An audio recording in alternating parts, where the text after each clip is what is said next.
welcome back to the 215.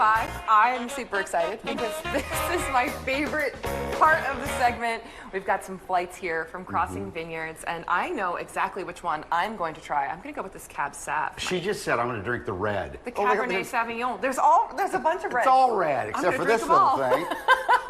Cheers. Cheers. Okay, our next stop is Montgomery County. We're going to take you to the oldest theater. It's called the Center Theater. This is beautiful.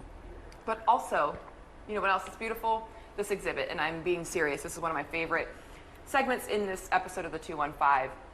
We get to see some wonderful artifacts from African American history, courtesy of the Charles Blockson collection. The Center Theater is one of the oldest theaters in Montgomery County. In fact, it is the oldest theater in Montgomery County that is still continually producing shows. For me, it was exciting to make this building of the arts. In fact, many moons ago, Mark Twain performed in this building, which is exciting because he was an abolitionist. Just like Mark Twain, Charles Blockson, a lot of the individuals that we exhibit here, Frederick Douglass, a lot of the things that he has collected over the years, it kind of ties in. Mr. Blockson started his collection at a very young age. In 4th grade, he was challenged by one of his teachers in asking a question about African American history, and he was told that African Americans do not have a place in history. From that point on, it moved him to try to preserve and find what that place in history was and what it looked like. The good, the bad, and the ugly. He talks all the time about speaking about all of it to really understand the bigger picture. Mr. Blockson was a great athlete, had a lot of opportunity to play professional sports after leaving Penn State, but he chose to continue to collecting, and he chose to continue to read the books and preserve the history and the art.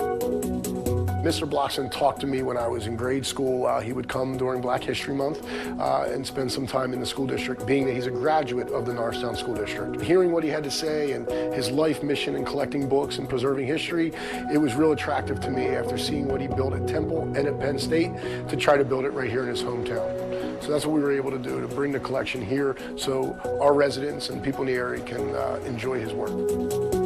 What's exciting about our exhibit here is it starts with Mr. Blockson and what the pieces mean to him. He has over 1.5 million pieces, books, artifacts, artwork that he has collected. A lot of times things get tossed or they don't get the true respect that it needs. Mr. Blockson has worked hard at preserving the artifacts from slavery and really publishing a lot of books. Mr. Blockson's published several books, has been featured in a lot of National Geographics. He's become the true steward of the Underground Railroad as well, picking up after William Still and Harriet Tubman, and really giving us a platform and a timeline of what African American history looked like. Not just the timeline of African American history, but the timeline of Mr. Blockson and his life and his collecting.